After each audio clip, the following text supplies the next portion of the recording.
له ومن يضلل فلا هادي له أشهد أن لا إله إلا الله وحده لا شريك له ونشهد أن محمدا عبده ورسوله لا نبي ولا رسول بعده.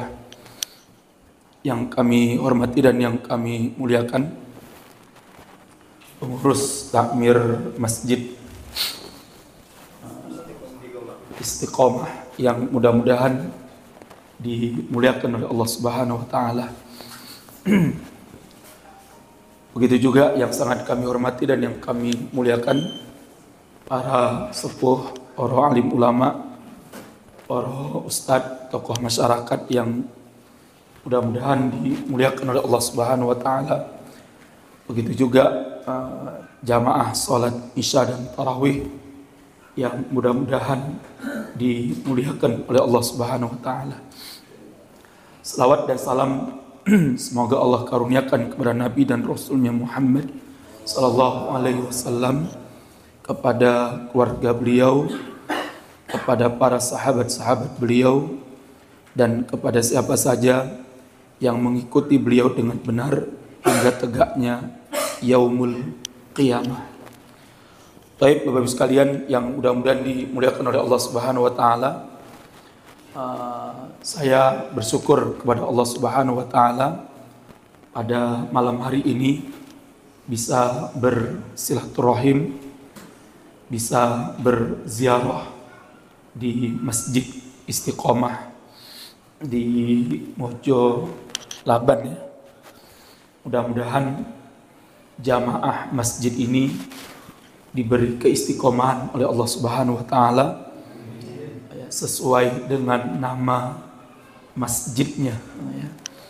Dan istiqomah itu sangat mahal. Para ulama mengatakan apa? Afdolul karomah luzumul istiqomah ya. Seutama-utama karomah yang Allah berikan kepada seorang mukmin adalah apa? Melazimi keistiqomahan ya. Termasuk kita yang berada di bulan Ramadan ini, kita mudah-mudahan tidak termasuk orang yang hanya beribadah di bulan Ramadan saja ya. Tetapi kata para ulama apa? Kunu rabbaniyin wala takunu ramadhaniyin. Jadilah kalian hamba-hamba Allah yang terus-menerus beribadah kepadanya, dan jangan beribadah hanya sekedar di bulan di bulan Ramadan ya. Pas Ramadan masjidnya kebak ya, penuh sampai dipasang teratak ya. Tapi nanti setelah bulan Ramadan kembali lagi menjadi sepi. Tapi mudah-mudahan insya Allah Masjid Istiqomah ini tidak demikian ya. Karena banyak masjid yang harganya mahal, ber-MM ya. Saya nggak tahu nih Masjid Istiqomah ini berapa M dulu. Banyak Pak masjid yang dibangun di Indonesia ini harganya itu ber-MM. Saya pernah diundang meresmikan masjid Masjid Raya ya, atau masjid di kabupaten di daerah Sumbawa Barat ya. Itu masjidnya setingkat 3 tingkat masjidnya ya. Dan bisa menampung jamaah 10.000 jamaah. Bisa bayangkan itu Pak ya. Di sekelilingnya kantor pemerintahan Sumbawa Barat, di bawah masjidnya itu ada kolam ikannya. Jadi jenengan kalau pas mau sholat bawa pancing, tar pulang sholat bawa ikan. Jadi ada kolamnya besar banget itu. Dan itu bebas, boleh untuk mancing di situ. Ya. Kemudian saya tanya sama bupatinya itu. Ketika peresmian itu kan bupatinya mengatakan, ini insya Allah masjid bisa menampung 3.000 jamaah, karena 3 tingkat. Ya. Dan waktu itu sudah menghabiskan dana sekitar 30 M. Zaman itu ya, sekitar 10 tahun yang lalu. Kemudian saya tanya sama bupatinya, karena bupatinya ini tuan guru ya, kalau di daerah timur sana kan NTB itu kan tuan guru, doktor dari Mesir. Saya tanya sama tuan gurunya, tuan guru kira-kira nanti sholat subuhnya berapa ribu jamaah ini? Dia bilang apa? Ustadz, dia bilang, Tengku, dia bilang, 1 sop aja dah alhamdulillah. Jadi dahsyat, Pak. Ya. Jadi masjid di Indonesia ini besar-besar, mahal-mahal. Ya. Saya lama ngisi di Masjid Agung Pacitan itu, Pak. Ya. Dulu pembangunan Masjid Agung Pacitan itu dibangun di era Presiden SBY. Ya. Itu harga kubahnya saja, harga kubahnya tok itu, harganya 1,6 miliar. Kubah tok. Dan semua masjidnya itu menghabiskan dana lebih kurang 12 miliar. Tapi jenengan bisa cek nanti, itu bisa menampung lebih kurang 3.000 jamaah masjid.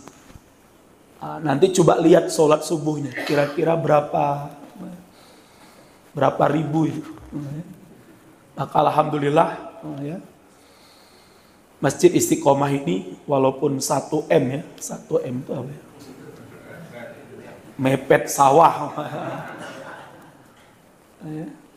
Mudah-mudahan jamaahnya terus penuh, jamaahnya insya Allah istiqomah, dan mudah-mudahan kita diwafatkan oleh Allah dalam keadaan husnul khotimah. Karena Bapak sekalian, karena para ulama salaf mengatakan, ini penting ya, bagi kita semua adik-adik ya, mas-mas ya, terutama bapak-bapak ya, para ulama salaf mengatakan apa? Man aroda husnal khotimah fal yalzam sholatal jamaah. Barang siapa yang menginginkan kematiannya dalam keadaan husnul khotimah. Tidak ada yang kita inginkan di dunia ini, Pak. Ya, tidak ada yang kita inginkan di dunia ini kecuali apa? Allah matikan kita dalam keadaan apa? Husnul khotimah. Ya. Para ulama mengatakan apa? Bukan kematian yang kita takuti. Ya. Karena kematian itu sesuatu yang pasti. Tapi apa yang kita takuti? Yang kita takutin adalah dalam keadaan apa nanti kita diwafatkan oleh Allah Subhanahu wa ta'ala. Apakah dalam keadaan husnul khotimah, alhamdulillah, ataukah dalam keadaan apa? Su'ul khotimah, na'udzubillah. Maka para ulama mengatakan salah satu asbab ya, Allah antarkan kita mati dalam keadaan husnul khotimah adalah apa? Melazimi sholat berjamaah di masjid. Ya. Apalagi kalau kita bisa melaksanakan hadis Nabi, kalau bisa sebelum mati kita bisa melaksanakan hadis Nabi ini. Di mana Rasulullah mengatakan dalam hadis Imam At-Tirmidzi, Rasulullah SAW bersabda, Man sholla arba'ina yauman. Barang siapa yang sholat selama berapa hari? 40 hari. Ya, 40 hari. Fi jama'atin. Ya, selama 40 hari dalam keadaan berjamaah. Ya. Ada pada man sholla, pertama man sholla arba'ina yauman. Man sholla lillahi. Pertama hadisnya apa? Barang siapa yang sholatnya karena Allah. Arba'ina yauman. Selama 40 hari. Fi jama'atin. Dalam keadaan terus berjamaah di masjid. Yudriku takbiratul ihram. Selama 40 hari itu dia sholat berjamaah di masjid dan selalu mendapatkan takbiratul ihram. Mendapatkan takbiratul ihram. Berarti berapa kali sholat itu selama 40 hari? 200 kali. Jadi sholat karena Allah selama 200 kali dalam 40 hari berjamaah di masjid dan mendapatkan takbiratul ihram. Artinya sebelum imam takbiratul ihram dia sudah berada di mana? Sudah berada di sop sholatnya. Maka apa kata Rasulullah SAW? Lahu baro'atani, kata Rasulullah. Allah akan bebaskan darinya dua hal. Yang pertama apa? Baro'atun minan nifaq. Allah akan bebaskan darinya sifat kemunafikan. Dan yang kedua, Allah akan bebaskan dia dari api neraka jahanam. Kira-kira mudah atau sulit? Kira-kira gampang atau mudah, Pak? 40 hari ya, karena Allah berjamaah di mana? Di masjid dan selalu mendapatkan takbiratul ihram. Nah, bagaimana kalau ketinggalan satu? Ya ulangi meneh. Jadi selama 40 hari itu ya berarti nopo? Ajek itu nopo? Ya terus rutin terus menerus selama 40 hari. Ya, mudah-mudahan sebelum wafatnya kita bisa melakukannya. Ya. Apa ada ustadz ulama yang banyak, Pak? Ada seorang ulama salaf namanya Sa'id Ibnul Musayyib. Beliau mengatakan apa? Saya sholat selama 40 tahun. Tidak pernah ketinggalan yang namanya takbiratul ihram. Bahkan kata Sa'id Musayyib, bahkan selama 40 tahun saya sholat berjamaah di masjid dan tidak pernah tertinggal takbiratul ihram. Bahkan saya tidak pernah melihat tumit orang. Kalaupun saya melihat tumit orang, pasti itu tumitnya imam. Berarti sholatnya tinggi. Jadi sholatnya selalu berada di saf awal. Berapa tahun? 40 tahun. Lah kita berapa hari? 40 hari, Pak. Wah, itu berat, Pak. Ya. Sekarang berapa banyak orang yang sholat 5 waktu di masjid? Ya, berjamaah, memang berjamaah di masjid. Tapi masbuknya 5 kali. Sholatnya berapa kali? 5, masbuknya. Ya, bahkan ada yang sholatnya berjamaah di masjid, datang paling keri, mulih paling DC. Mudah-mudahan gak ada yang hadir orangnya. Ada? Ada. Oh ya, Pak tahu kalau ada. Ya. Tapi Bapak Ibu sekalian yang mudah-mudahan dimuliakan oleh Allah Subhanahu Wa Taala, kami dari Aliansi Nasional Anti Syiah ingin sedikit menjelaskan kepada Bapak Ibu sekalian tentang satu gerakan yang ini sangat membahayakan akidah kita. Ya, akidah kita sebagai akidah seorang muslim, yaitu sebuah gerakan yang bernama gerakan Syiah. Ya. Apa gerakan Syiah ini? Ya. Ya. Silakan yang di luar masuk. Jadi Bapak Ibu sekalian yang mudah-mudahan dimuliakan oleh Allah, ya.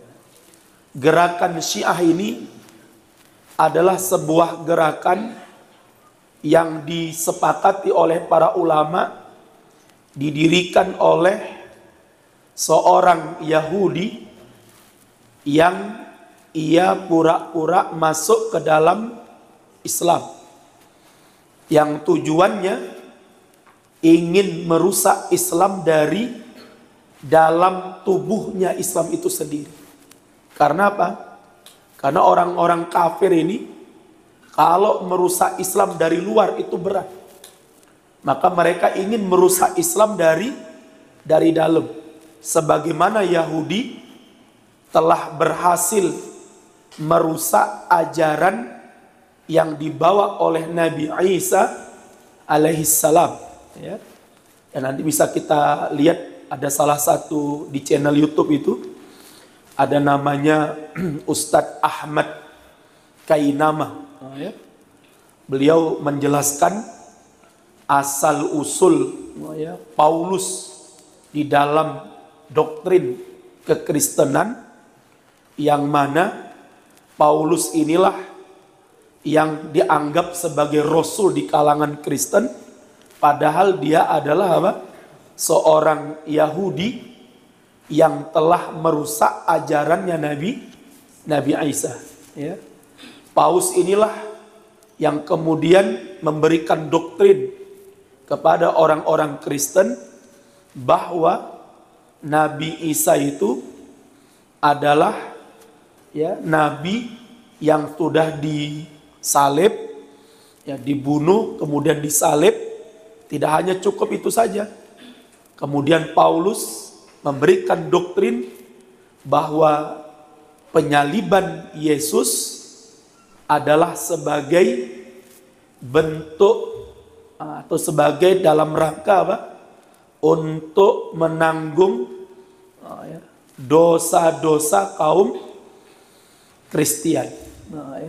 Sehingga kemudian orang-orang Kristen yang awalnya marah kepada Yahudi karena telah membunuh Nabi Isa, namun akhirnya apa? Mereka justru berterima kasih kepada siapa? Kepada Yahudi. Kenapa? Karena telah membunuh Yesus dan menyalibnya demi menebus dosa-dosanya orang-orang Kristen. Sehingga orang-orang Kristen sangat yakin, seyakin-yakinnya, kalau nanti mereka meninggal dunia, mereka sudah tidak lagi memiliki dosa. Karena apa? Karena dosanya sudah ditebus oleh Tuhan Yesus. Makanya orang Kristen kalau meninggal, dia sudah dipakaikan pakaian yang terbaik. Dikasih sepatu, dikasih kaos kaki, kasih celana, pakai baju, kasih jas, pakai dasi. Kenapa?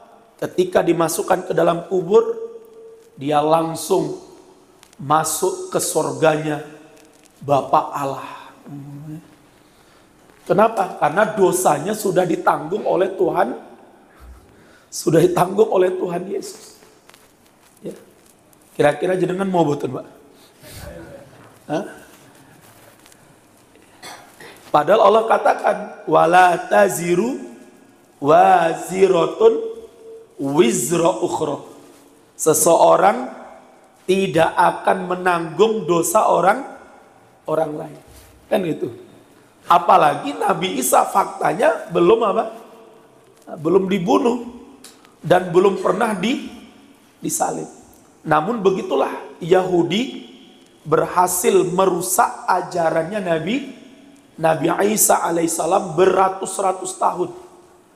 Ya, sampai hari ini. Ya.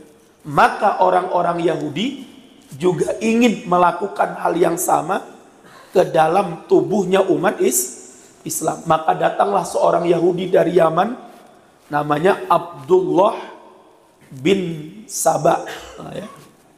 Dia datang ke Madinah di eranya sahabat Utsman bin Affan radhiyallahu taala anhu, waktu itu menjadi khalifah, dan dia kemudian masuk Islam ya di hadapan sahabat Utsman bin Affan. Tapi kajian para ulama salaf mengatakan apa?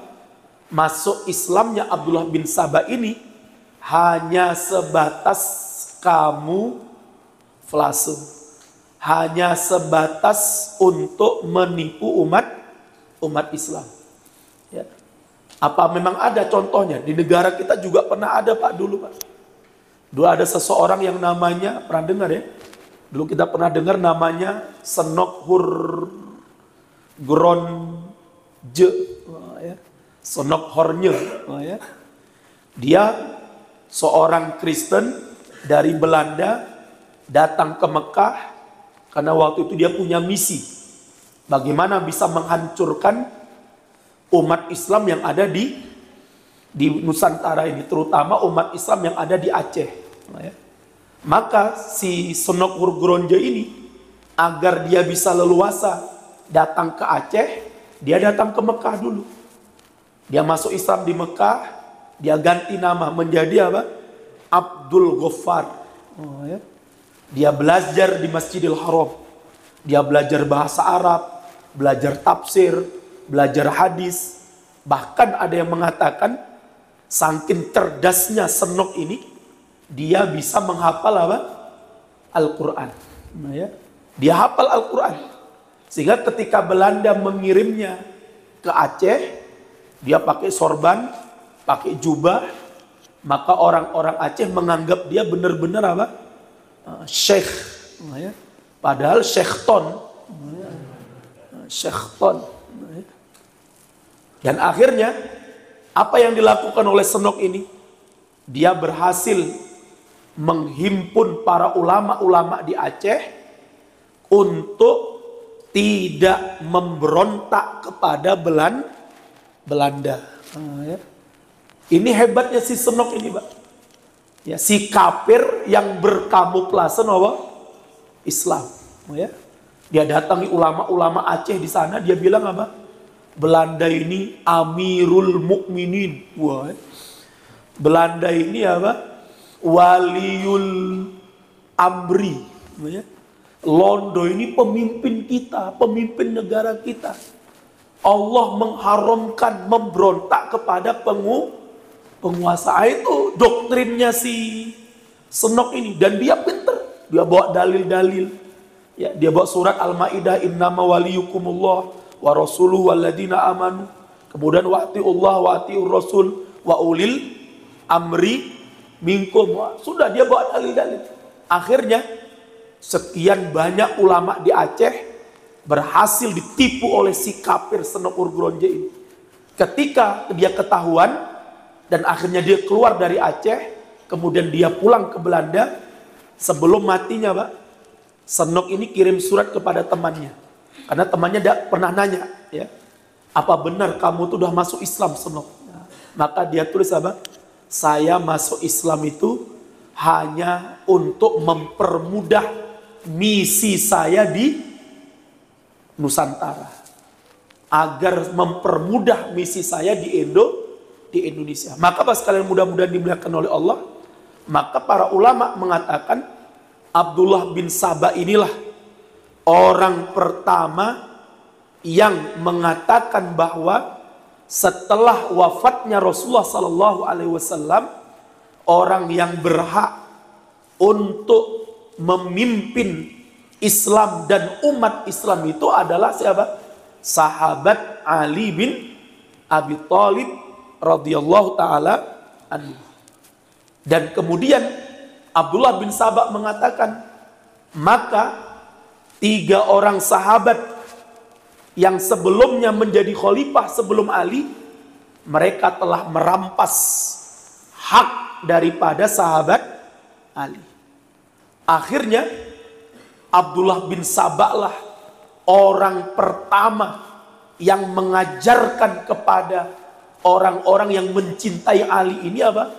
Untuk membenci sahabat Abu Bakar. Kenapa? Karena dianggap telah merampok, telah merampas haknya Ali bin Abi Thalib radhiyallahu taala anhu. Bukan hanya sekedar kemudian mengajak mereka untuk membenci. Bahkan Abdullah bin Saba lah orang pertama yang mengajarkan kepada orang-orang yang mengaku cinta kepada Ali untuk mencaci maki sahabat Abu Bakar, sahabat Umar, dan sahabat Utsman.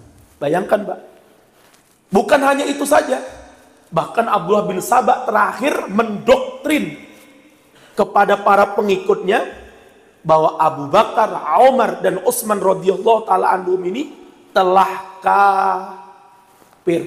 Kafir. Bayangkan Bapak Ibu sekalian, kalau 3 sahabat mulia ini kafir, padahal mereka adalah murid terbaiknya Rasulullah Sallallahu Alaihi Wasallam. Kalau mereka bertiga, beliau bertiga ini kafir, apalagi kita umat Islam hari ini pastinya lebih kafir daripada orang itu dalam pandangan Syiah. Dan ini yang harus kita perhatikan. Dan sekarang gerakan ini begitu dahsyat terjadi di Indonesia, termasuk kita yang ada di Solo ini. Ya, pusatnya ada di Pasar Kliwon. Ya, pusatnya ada di Pasar Kliwon. Ini yang Syiah secara Syiah secara ta'abbudi, usuli. Ya. Dia memang nyata-nyata mengaku kalau diri mereka adalah penganut sekte Syiah. Nanti juga ada Pak di Solo ini Syiah yang mereka sebut dengan istilah Syiah politik.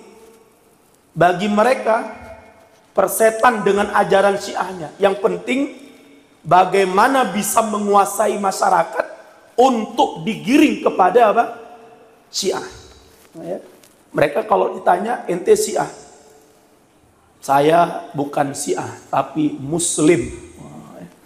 Ini hati-hati ya. Jadi kalau ada orang ditanya ente Ahlus Sunnah atau Syiah, dia jawabnya apa? Muslim. Ya, ini indikasi apa? Seseorang itu sudah terpengaruh dengan ajaran Syiah. Ya. Kecuali tanya ente Muslim atau kafir, nah itu jawabannya apa? Kalau ditanya jenengan Muslim atau kafir, jawabannya apa?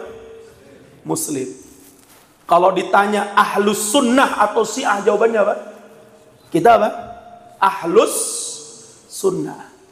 Tapi Syiah dia berupaya untuk berkamuflase. Kalau dalam bahasa mereka namanya apa?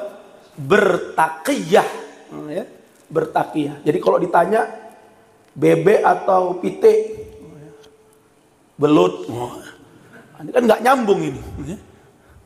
Ya, ini pite atau ya. Seharusnya kan ditanya ini pite atau bebek, jawabannya kan antara duanya. Nah, ini indikasi ya. Jadi ada orang di Solo ini, kalau ditanya Muslim, Ahlus Sunnah atau Syiah, jawabannya apa? Ya, hati-hati orang-orang seperti ini. Dan indikasi kesyiahan mereka sangat kuat sekali. Ya, indikasi kesyiahan mereka sangat sangat kuat. Yang pertama apa? Mereka adalah orang-orang yang begitu gampangnya, begitu mudahnya untuk melecehkan dan merendahkan para sahabat Nabi. Ya. Makanya beberapa tahun, 2 tahun yang lalu kita menemukan jadi ada seorang ustadz di Solo ini, ya, dalam sebuah forum pengajian dia mencela sahabat Muawiyah bin Abi Sufyan. Ini penting Mbak sekalian ya. Jadi salah satu indikasi seseorang itu sudah terpengaruh dengan paham sekte sesat Syiah ini apa? Mereka sangat membenci sahabat Muawiyah bin Abi Sufyan. Kenapa Pak? Karena di dalam sejarah Islam Pak, sahabat Muawiyah bisa dikatakan sebagai apa? Penyelamat Islam dan umat Islam pasca Khulafaur Rasyidin. Ya. Jadi ketika nanti sahabat Utsman terbunuh, ya, beliau syahid, dan itu juga berasal dari konspirasi yang dilakukan oleh Abdullah bin Sabah. Karena Abdullah bin Sabah tidak rela, ya, sahabat Utsman ini berkuasa dengan cukup lama. Maka apa? Dibuatlah usaha untuk merongrong, memberontak kepada sahabat Utsman. Dan akhirnya beliau terbunuh syahid setelah berkuasa lebih kurang 12 tahun. Maka kepemimpinan dipegang oleh sahabat Ali bin Abi Thalib. Lah dulu orang-orangnya Abdullah bin Sabah ini sudah melihat kalau nanti sahabat Ali suatu saat meninggal atau terbunuh, maka tidak ada kekuatan Islam yang waktu itu bisa melindungi Islam dan umat Islam kecuali umat Islam yang ada di negeri Syam, yang waktu itu dipimpin oleh sahabat Muawiyah bin Abi Sufyan radhiyallahu taala anhu. Ya. Maka orang-orangnya Abdullah bin Sabah ini terus memprovokasi sahabat Ali untuk memerangi Muawiyah bin Abi Sufyan. Kenapa? Karena sahabat Muawiyah sampai wafatnya sahabat Ali tidak berbaiat kepada sahabat Ali. Bukan karena sahabat Muawiyah benci kepada sahabat Ali, enggak. Kita baca dalam sejarahnya, sahabat Muawiyah menarik baiatnya dari sahabat Ali. Karena apa? Karena sahabat Ali tidak menghukum orang-orang yang telah membunuh sahabat Utsman. Ya. Jadi para pembunuh sahabat Utsman ini tidak ditegakkan kisos oleh sahabat Ali. Sahabat Ali pun sebenarnya tidak salah karena kondisi politik pada waktu itu sangat apa? Betul-betul tidak stabil. Sehingga kalau sahabat Ali menangkap para pembunuh sahabat Utsman, ini juga akan menimbulkan apa? Madorot yang lebih besar. Itulah yang kemudian menjadikan sahabat Muawiyah menarik baiatnya dari sahabat Ali. Namun sahabat Muawiyah tetap mengikuti apa yang menjadi perintah dan haluan daripada sahabat Ali bin Abi Thalib. Terbukti sahabat Muawiyah tidak pernah kemudian menyerang sahabat Ali bin Abi Thalib. Namun orang-orangnya Sabah ini, Abdullah bin Sabah terus memprovokasi sahabat Ali, perangi Muawiyah, perangi Muawiyah. Muawiyah ini pemberontak. Muawiyah ini apa? Orang yang sudah berani tidak berbaiat kepada Ali. Maka akhirnya apa? Terjadilah peperangan pertama antara sesama umat Islam yang dikenal dengan nama perang apa? Perang Siffin. Ya. Sahabat Ali keluar dari Irak menuju negeri Syam dalam rangka untuk memerangi sahabat Muawiyah. Kenapa? Karena sahabat Muawiyah menurut para provokator ini tidak mau taat dan tidak mau berbaiat kepada Ali bin Abi Thalib sebagai khalifah yang sah.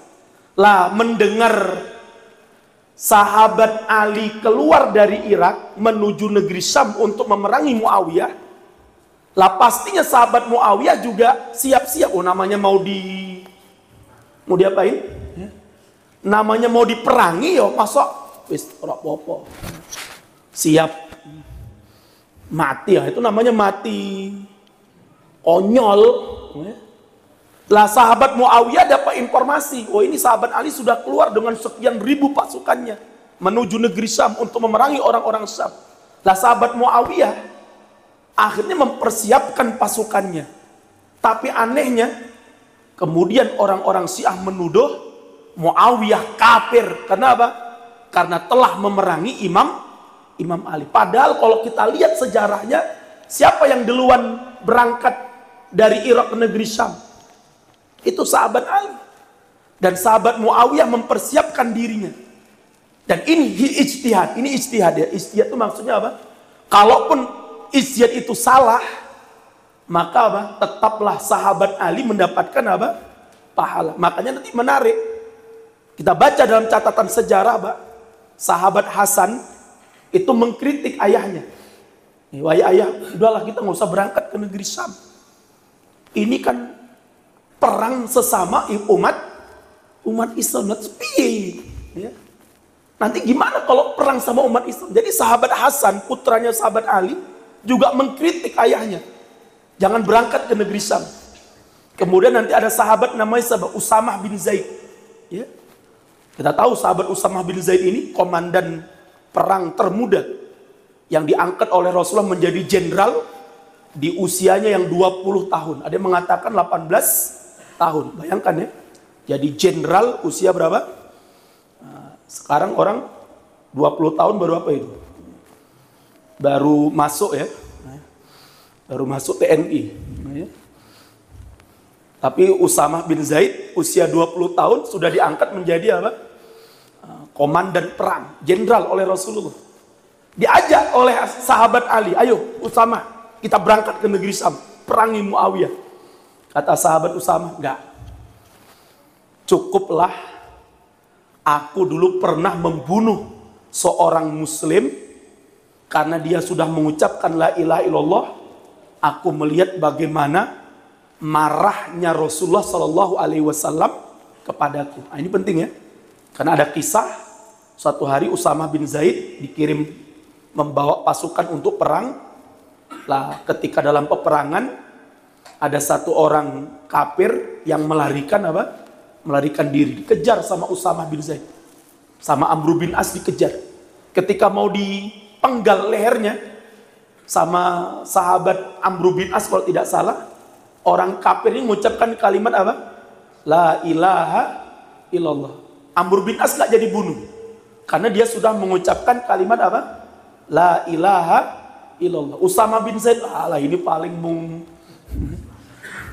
ini paling karena terdesak, makanya dia tiba-tiba mengucapkan kalimat apa? La ilaha. Langsung Usamah bin Zaid ngambil tombaknya, langsung apa? Ditombak orang itu. Meninggal orang tersebut. Sampailah berita itu kepada siapa? Rasulullah Sallallahu Alaihi Wasallam. Dan lihat bagaimana marahnya Rasulullah kepada Usamah bin Zaid. Ya.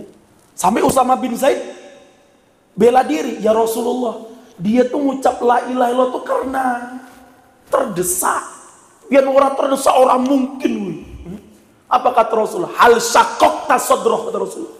Apa kamu sudah belah dadanya sehingga kamu tahu isi hatinya?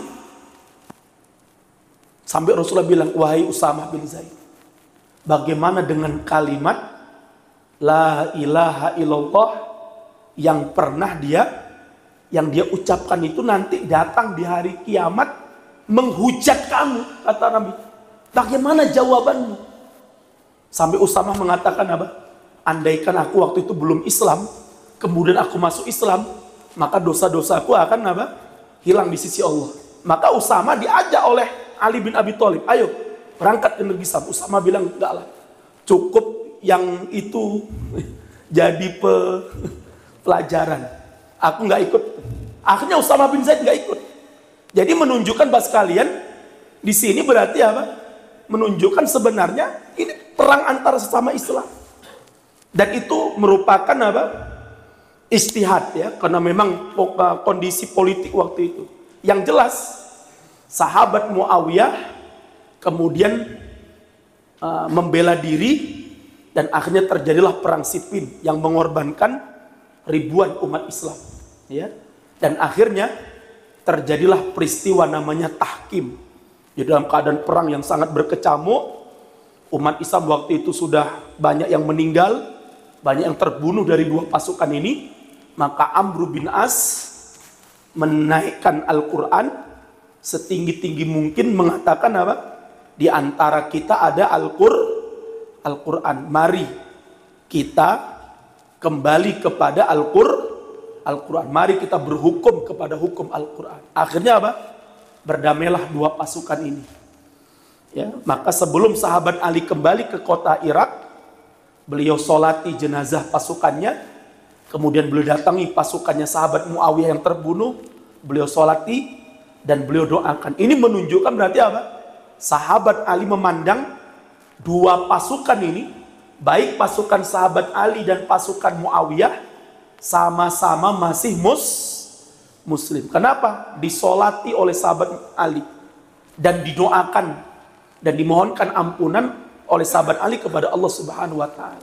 Lah di pertengahan jalan pulang, sekelompok dari pasukan sahabat Ali tidak terima dengan keputusan Ali berdamai dengan Muawiyah. Akhirnya apa? Menyempal sebahagian, yang kemudian lahirlah kelompok pertama namanya kelompok Khawarij. Nah, di sebuah desa namanya Haruriyah, 12.000 orang nyempal dari pasukan Ali. Dinasihati sama Ibnu Abbas, 6.000 orang kembali lagi ke pasukannya Ali. Yang 6.000 sudah, pokoknya nggak mau lagi gabung sama Ali. Kemudian mereka mengkafirkan sahabat Ali, mengkafirkan sahabat Muawiyah. Maka muncul pendukung sahabat Ali yang kemudian secara membabi buta, berlebih-lebihan terhadap sahabat Ali, dan kemudian tidak hanya mengkafirkan Khawarij, bahkan kemudian mereka mengkafirkan siapa? Sahabat Abu Bakar, sahabat Umar, dan sahabat Utsman. Maka lahirlah kemudian di kemudian hari kelompok yang kita kenal hari ini dengan kelompok namanya apa? Syiah. Lah maka pas kalian mudah-mudahan dimuliakan oleh Allah, pertanyaannya, kenapa Syiah mengajarkan kepada kita untuk membenci para sahabat Nabi? Tujuan yang paling asasi adalah apa? Agar kita terlepas dari ajaran Islam itu sendiri. Kenapa? Karena sampainya Islam kepada kita hari ini melalui jalur siapa yang paling utama? Jalur sahabat.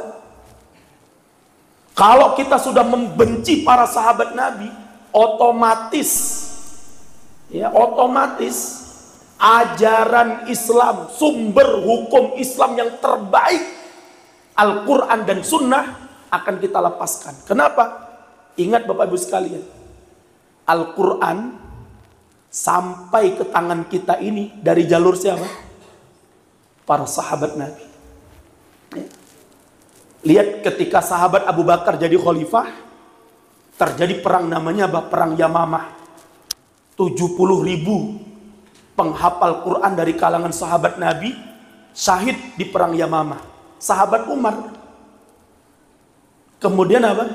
Khawatir, ini Al-Quran kalau nggak dibukukan, Al-Quran kalau nggak ditulis, nanti pasti akan hilang dari dada umat Islam. Kenapa? Semakin berkurangnya para penghafal Quran dan Al-Quran belum ditulis, maka apa? Khawatir nanti Al-Quran akan hilang dari dada umat Islam. Maka datang Abu Umar nemui Abu Bakar, minta sama Abu Bakar, "Wahai Abu Bakar, tolong segera bukukan dan tulis Al-Quran. Jangan cukup dihafal."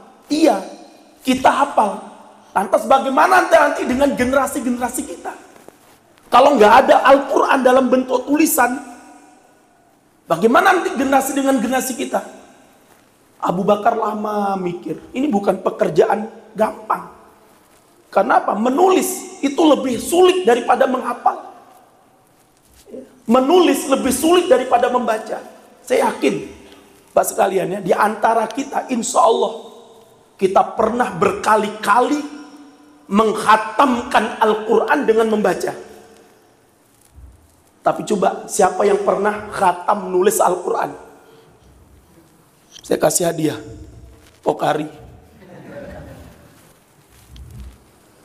Coba, siapa yang pernah khatam nulis Al-Quran? Dari Al-Fatihah sampai An-Nas. Ayo. Ada? Masa nggak ada? Pokari loh. Enak ini.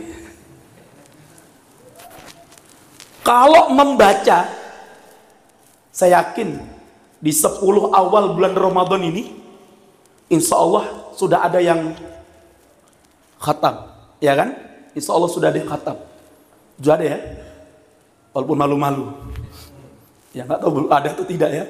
Tapi untuk menghatam, insya Allah paling tidak di bulan Ramadan ini kita bisa menghatamkan Al-Quran dengan membacanya berapa kali? Minimal berapa kali? 1 kali, minimal itu ya. Kalau dibandingkan Imam Syafi'i, berapa kali Imam Syafi'i itu? 60 kali.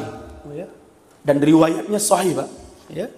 Jadi riwayat yang mengatakan Imam Syafi'i selama bulan Ramadan menghatamkan Al-Quran berapa kali? 60 kali itu riwayatnya sahih.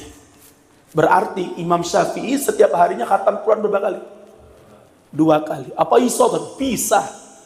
Jenengan mau coba? Besok sholat di mana tuh? Di Jawa Timur, di pondok pesantrennya Jamaah Tabligh. Namanya Pondok Pesantren Al-Fatah di Tempuro. Ya. Itu sholat malamnya, sholat tarawehnya 23 rakaat. Itu selama 8 jam khotam 30 juz. Butuh waktu berapa? 8 jam. Berarti 8 jam bisa khotam Al-Quran 1 kali. Berarti kalau untuk 2 kalinya berapa kali? Berapa jam? 16 jam. Berarti ada waktu berapa jam lagi? 8 jam lagi untuk istirahat. Kira-kira bisa betul? Berat ya? Kita oke lah ya. Paling tidak kita khatamkan Al-Quran minimal 1 kali. Minimal Pak ya. Kalau bisa ya lebih lah ya. Masa tiap tahun siji terus ya kan? Istiqomah Ustaz. Iya istiqomah ya. Lah kok istiqomahnya naik ya orang? Alhamdulillah ya. Ya naik lah, mudah-mudahan bisa 2 kali tahun ini ya. Nah, kalau 2 kali berarti apa? Seharinya 2 juz ya. Malam 1 juz, siangnya 1 juz gitu kan ya. Dan membaca Pak, menulis itu lebih sulit daripada membaca. Maka sahabat Abu Bakar bingung gitu ya. Ya Allah, ini piye carane ya? Menuliskan Al-Quran itu. Berapa ayat ini ya? 30 juz, 114 surat, 6.200 sekian ayat. Akhirnya apa? Sahabat Abu Bakar sepakat dengan Umar. Oke lah, bismillah. Siapa yang kita suruh ini? Panggil Zaid bin Sabit, penulis wahyu. Dipanggil Pak Zaid bin Sabit. Disampaikan oleh sahabat Abu Bakar. Wahai Zaid, ini kondisi hari ini, para penghafal Quran sudah banyak meninggal dunia. Kalau Al-Quran nggak segera kita tulis, nggak segera kita bukukan, nanti Al-Quran akan hilang dari dada umat Islam. Sekarang tulis, kata sahabat Abu Bakar. Apa kata Zaid bin Sabit? Wahai Abu Bakar, mendingan kasih aku pacul, mindah ke gunung Uhud, itu lebih ringan dariku daripada nulis Al-Quran. Kata sahabat Abu Bakar, enggak, pokoknya coba tulis, pokoknya tulis.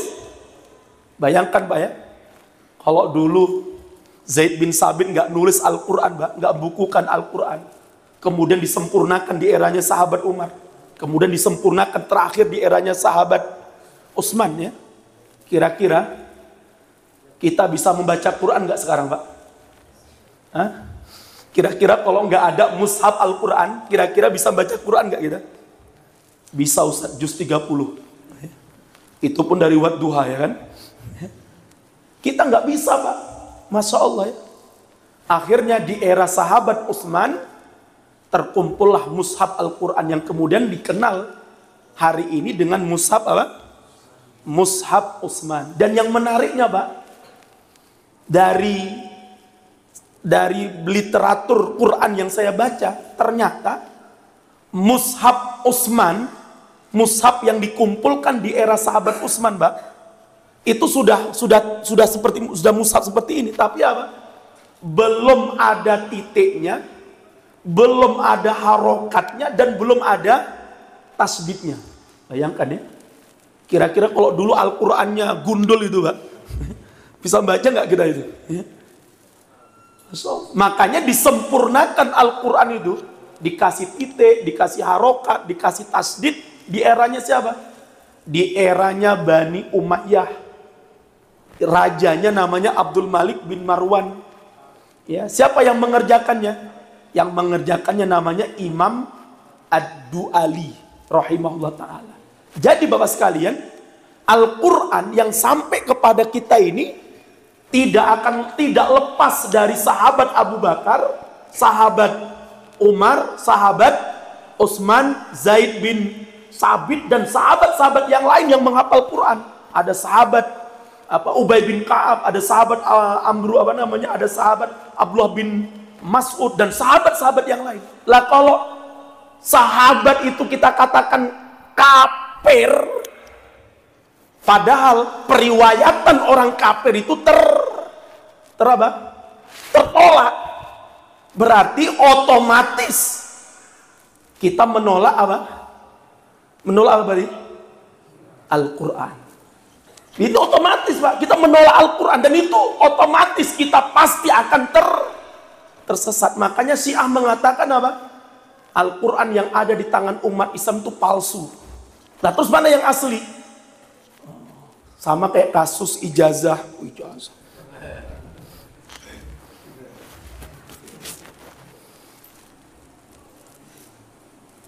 Orang Syiah mengatakan apa? Al-Quran yang ada di tangan umat Islam itu palsu. Yang asli mana kata mereka? Yang asli kita tanyakan sama siapa mana? Yang asli di Gowo Delik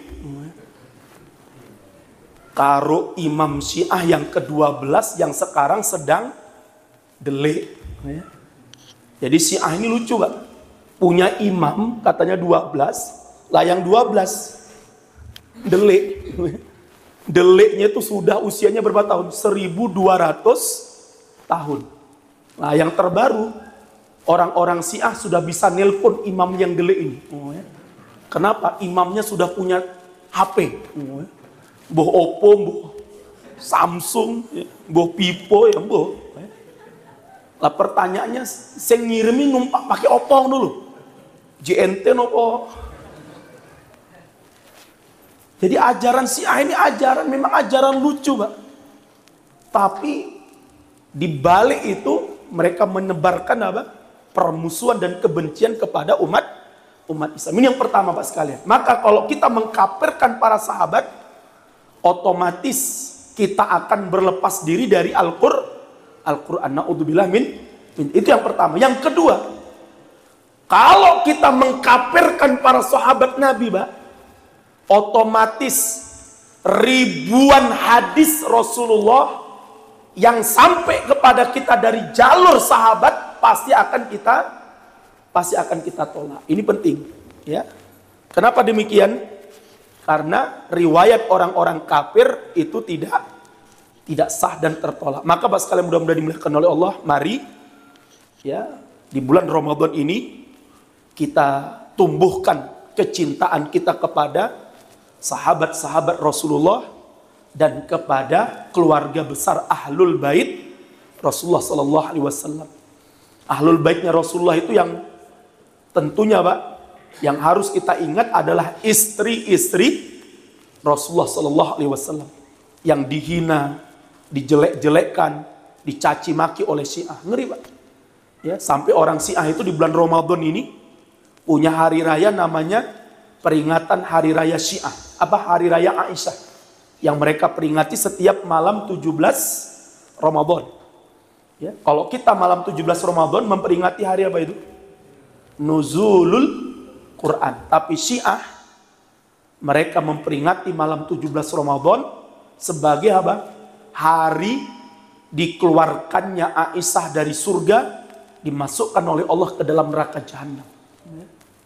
Na'udzubillah min dzalik. Bahkan mereka mencaci maki sahabat Umar. Padahal kita tahu, Pak, sahabat Umar ini siapanya sahabat Ali? Menantunya sahabat Ali, Pak. Ingat ya, sahabat Umar itu menantunya sahabat Ali. Berarti sahabat Ali siapanya sahabat Umar? Mertuanya, Pak. Jadi di sisi yang satu Syiah mengagung-agungkan sahabat Ali, di sisi yang lain mereka mengkafir-kafirkan sahabat Umar. Saya datang ke Magelang, Mbak. Ya, di Magelang itu ada seorang ibu-ibu cerita anaknya yang sekarang jadi penganut agama Syiah ini, itu kalau mendapatkan musibah apapun ya, misalnya kakinya kejedot, kepalanya kejedot, kakinya kesandung, ya, itu selalu kalau kita kan ketika dapat musibah apapun kan yang keluar dari mulut kita apa? Inna illah atau astagfirullah, karena itu bisa jadi karena dosa-dosa kita. Tapi kata beliau, si ibu ini bilang, anak saya nggak demikian Ustaz. Setiap kali dapat musibah, dia langsung melaknat Abu Bakar, Umar, dan Utsman. Karena dia bilang apa? Semua musibah yang ada di dunia ini tidak terjadi kecuali karena dosanya Abu Bakar, dosanya Umar, dan dosanya Utsman. Na'udzubillah min dzalik. Begitu biadabnya orang-orang Syiah terhadap para sahabat-sahabat Nabi Sallallahu Alaihi Wasallam. Padahal mereka adalah Abu Bakar ini Pak, mertuanya siapa? Rasulullah Sallallahu Alaihi Wasallam. Sahabat Umar siapanya Rasulullah? Mertuanya Rasulullah. Sahabat Utsman siapanya Rasulullah? Menantu. Bahkan sahabat Utsman dapat 2 putri Rasulullah. Nggak mungkin Pak. Kalau Utsman kafir, masa Rasulullah nikahkan putrinya kepada siapa? Kepada orang kafir. 2 lagi. Yang lebih keji lagi Pak, Syiah membuat riwayat dusta. Ruqayyah dan Ummu Kulsum itu bukan anak kandungnya Nabi Muhammad, tapi dia adalah anak bawaannya Khadijah. Begitu Pak kejinya Syiah memisahkan Rasulullah dari putri yang beliau cintai. Gara-gara apa? Karena putrinya Rasulullah menikah dengan sahabat Utsman yang sangat dibenci oleh Syiah. Na'udzubillah min dzalik. Maka kita tidak akan mungkin bisa bersatu dengan orang-orang Syiah sampai mereka meninggalkan agama Syiah mereka. Maka kita lihat apa yang terjadi di Yaman, apa yang terjadi di Irak, dan apa yang terjadi di Suriah. Itu fakta bahwa apa? Syiah kalau diberi kesempatan untuk berkuasa Pak, maka mereka akan melakukan pembantaian terhadap umat Islam. Ya, maka dulu Jalaluddin Rohmat itu ya, alhamdulillah. Jadi salah satu dedengkotnya Syiah di Indonesia itu namanya apa?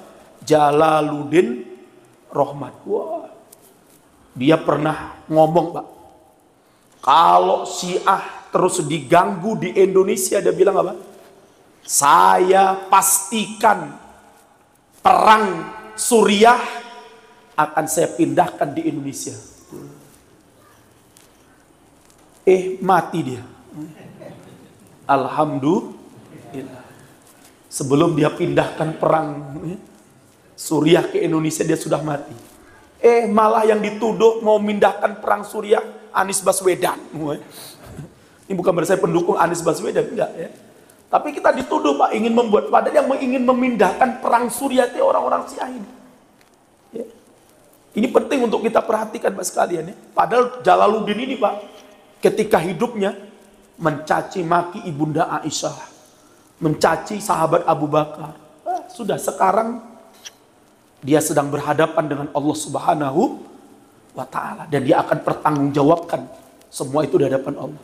Ada seorang dedengkot Syiah Pak di Iran, ingat ya, ciri-ciri penganut Syiah Pak, dia sangat mengagung-agungkan, membangga-banggakan namanya negara Iran. Ingat ya, satu-satunya di dunia yang hari ini secara resmi sebagai negara Syiah itu adalah apa? Iran. Makanya penganut Syiah di Indonesia pasti membangga-banggakan apa? Iran, dengan tokohnya yang dulu bernama siapa? Khomeini. Dengan tokohnya yang bernama Khomeini. Ada seorang dedengkot Syiah Pak, dia sakit parah di rumah sakit, dikunjungi oleh teman-teman Syiahnya. Kemudian ketika dikunjungi, orangnya bilang, orang yang sakit ini bilang apa?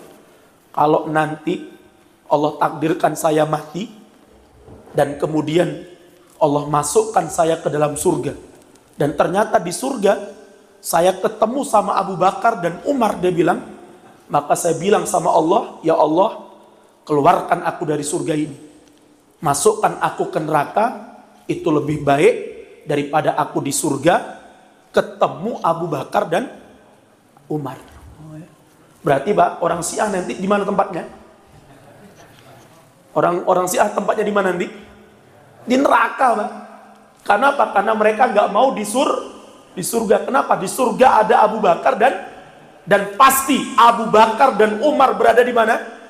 Di surga. Kata Rasulullah, Abu Bakar fil jannah, Umar fil jannah, Osman fil jannah, Ali fil jannah. Itu udah pasti Pak hadisnya. Lah Syiah, dia nggak mau masuk surga. Kenapa? Ketemu Abu Bakar. Ya monggo, silakan. Kami pun udah lihat ente di surga. Maka Pak sekalian, hati-hati. Jangan sampai kita dan anak-anak kita terkena paham Syiah ini. Dan mereka mudah untuk mempengaruhi kita dengan dua hal, Pak. Satu, dengan duit. Jadi kalau saya tanya sama teman di Pasar Kliwon itu, Pak, orang yang mau masuk Syiah langsung dapat bantuan tunai 70 juta. Kalau mau masuk Syiah, kok itu duit ya. Kemarin yang nanya sama saya, Ustaz gimana Ustaz?